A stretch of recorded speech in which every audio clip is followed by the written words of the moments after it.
برند هرفیلر رو میخوایم برای زیباجوی عزیزمون تزریق بکنیم برای ریزش موشون که حدود 5 سال ریزش مو دارن.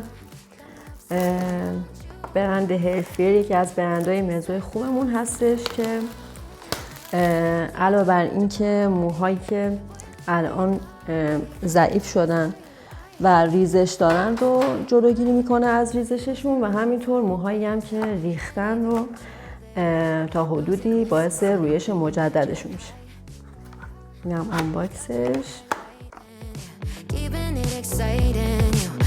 Exactly what to do to blow my mind. You're from another planet.